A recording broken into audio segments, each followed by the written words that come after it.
Hello दोस्तों, स्वागत करता हूं आप सभी का रीडिंग अड्डा के इस चैनल पर। दोस्तों, आप सभी के लिए मैंने एक वीडियो की शुरुआत की है जिसमें मैं आपको प्रतिदिन जीके के टॉप मोस्ट इम्पॉर्टेंट 20 क्वेश्चन हल करवाया करूंगा। इसमें 20 क्वेश्चन ही लूंगा जिससे आपके दिमाग में ये 20 क्वेश्चन आसानी से छप जाएं।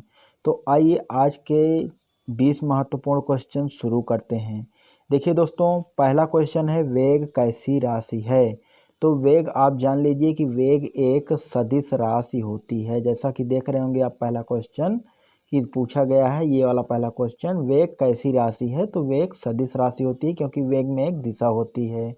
और आइए दूसरा क्वेश्चन देखते हैं। दूसरा क्वेश्चन दिया गया है दोस्तों, संविधान के प्रारूप का पर अंतिम वाचन कब समाप्त हुआ। तो दोस्तों आप लोग जान लीजिए कि संविधान के प्रारूप पर अंतिम वाचन 26 नवंबर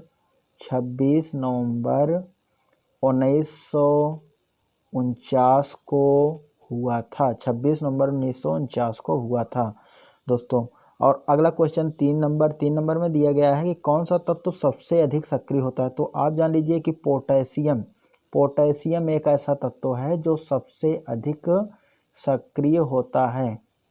सबसे अधिक सक्रिय तत्व पोटेशियम होता है दोस्तों। क्वेश्चन नंबर 4 में दिया गया है कि किस स्थान पर बुद्ध ने 5 सन्यासियों के साथ संघ की स्थापना की थी। दोस्तों वह स्थान सारनाथ के नाम से जाना जाता है। सारनाथ, जहाँ पर बुद्ध ने 5 सन्यासियों के साथ संघ की स्थापना की थी। और क्वेश्चन नंबर, आइए 5 की ओर बढ़ते हैं। उमा की तपस्या, शिव पार्वती, बसंत पुराण किस चित्रकार की उत्कृष्ट कृतियां हैं। दोस्तों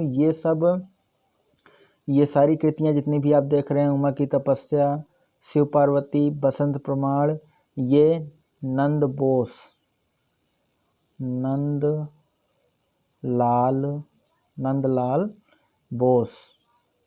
बोस, आपको हमारी आवाज़ नहीं सुनाई दे रही होगी, थोड़ा राइटिंग में उतनी अच्छी नहीं बन रही है, लेकिन आपको आवाज़ सुनाई दे रही हो तो आप जान लीजिए नंदलाल बोस ने ये तीनों रचनाएं की थी दोस्तों। आइए क्वेश्चन नंबर 6 की ओर बढ़ते हैं। सौर मंडल की खोज किसने की थी। तो आप जान लीजिए कि कापरनिकस एक खगोलविद हैं जिन्होंने सौर मंडल की खोज की थी।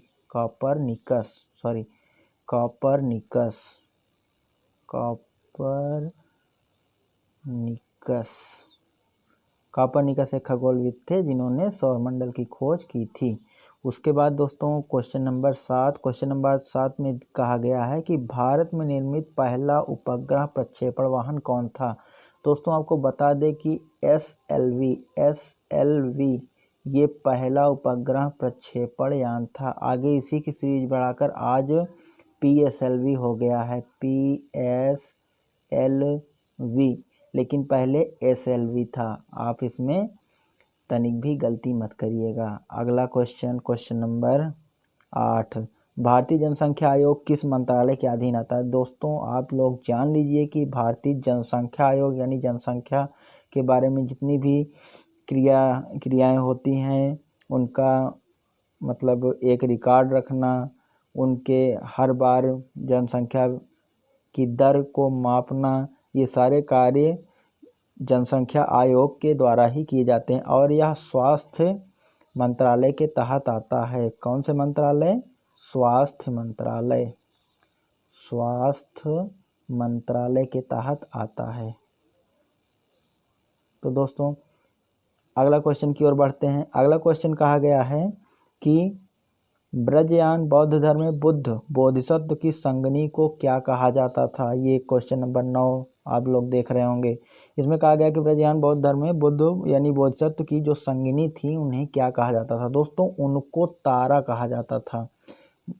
ब्रजयान या बोधिसत्व की संगनी को तारा नाम से पुकारा जाता था। अच्छा, क्वेश्चन नंबर 10 में आप देख रहे होंगे कि बनी ठनी, ये जो बनी ठनी किस चित्र शैली से संबंधित है। तो दोस्तों बनी ठनी जो चित्र शैली है ये किशनगढ़ चित्र शैली से संबंधित है। कहाँ से? किशनगढ़ चित्र शैली से संबंधित है। तो दोस्तों ये आपके 10 क्वेश्चन हुए। आइए क्वेश्चन नंबर 11 की ओर बढ़ते हैं। क्वेश्चन नंबर 11 में दिया गया है दोस्तों कि 80% से अधिक कोशिकाओं में पाया जाने वाला पदार्थ कौन सा है? तो आप जान लीजिए कि 80% से अधिक कोशिकाओं में पाया जाने वाला पदार्थ कौन सा है? जल होता है।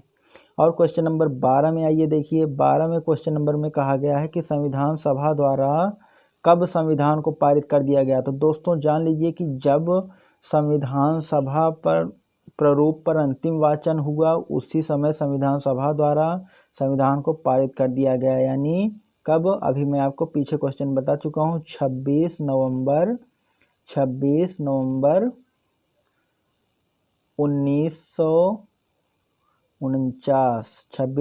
1949 को। दोस्तों अगला क्वेश्चन देखते हैं, न्यूटन की गति का प्रथम नियम क्या कहलाता है? न्यूटन की गति का प्रथम नियम क्या कहलाता है? दोस्तों आप न्यूटन की गति के प्रथम नियम कई बार पढ़े होंगे कि न्यूटन का गति का प्रथम नियम क्या है। तो न्यूटन की गति का प्रथम नियम जो है वह जड़त्व का नियम भी कहलाता है। कौन सा नियम? जड़त्व का नियम। जड़त्व का नियम, ये हमारे न्यूटन के गति के प्रथम नियम को जड़त्व का नियम भी कहते हैं। आइए अगले क्वेश्चन की ओर बढ़ते हैं। अगला क्वेश्चन कहा गया है कि कलिंग युद्ध का वर्णन अशोक के किस शिलालेख में है? ये क्वेश्चन बहुत बारी परीक्षा में पूछा गया है, आप इसको रट लीजिए।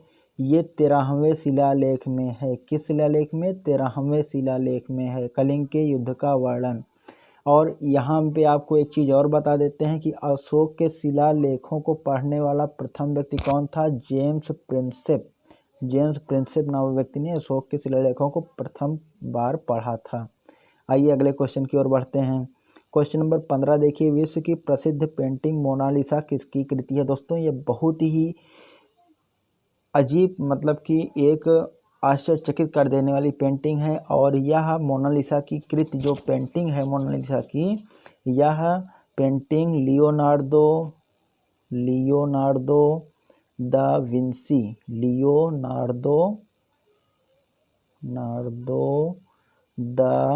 विंसी नामक चित्रकार की है। विंसी नामक चित्रकार की है। तो देखिए दोस्तों अगला क्वेश्चन कह रहा है कि सौर मंडल का सबसे ऊंचा पर्वत निक्स ओलंपिया किस ग्रह पर स्थित है?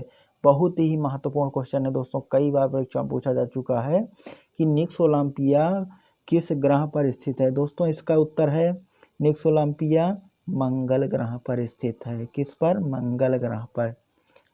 आइए अगले क्वेश्चन की ओर बढ़ते हैं। अगले क्वेश्चन में कह रहा है दोस्तों, पूछा गया है कि मोनालिसा नामक चित्र की रचना किसने की थी? इसको अभी हमने पीछे क्वेश्चन में बता चुका हूँ। किसमें? ये क्वेश्चन नंबर 15 में, कि इस मोनालिसा नामक चित्र किसकी कृति है? तो ये लियोनार्डो दा विंसी है। इसकी रचना किसने की थी? लियोनार्डो दा विंसी ने की थी। अगले क्वेश्चन की ओर बढ़ते हैं दोस्तों। क्वेश्चन नंबर 18 में कहा गया कि शिशु मृत्यु दर कितने वर्ष की आयु के पूर्व मृत शिशुओं को शामिल किया जाता है? दोस्तों आप लोग जान लीजिए कि एक वर्ष पूर्व के मृत शिशुओं की गणना की जाती है। शिशु मृत्यु दर में 1 वर्ष पूर्व के शिशुओं की गणना की जाती है। क्वेश्चन नंबर 19 में देखिए दोस्तों, क्वेश्चन नंबर 19 में कहा गया है कि बाजार के निरीक्षक को क्या कहा जाता था? दोस्तों बाजार के निरीक्षक शब्द यह हमें सल्तनत काल में मिलता है। उसी समय बाजार के निरीक्षक लोग रखे जाते थे और उनको उस समय सल्तनत काल में सहना ए मंडी कहा जाता था। सहना ए मंडी नाम से जाना जाता था बाजार के जो निरीक्षक होते थे। अगला लास्ट क्वेश्चन दोस्तों, क्वेश्चन नंबर 20 में कहा गया कि मिथिला पेंटिंग किस राज्य की प्रसिद्ध शैली है? मिथिला पेंटिंग किस राज्य की प्रसिद्ध शैली है? जैसा कि आप लोग जानते होंगे कि मिथिला यानी मिथिलेश ये बिहार में पड़ता है। तो ये मिथिला पेंटिंग कहाँ की है? बिहार की है। बिहार।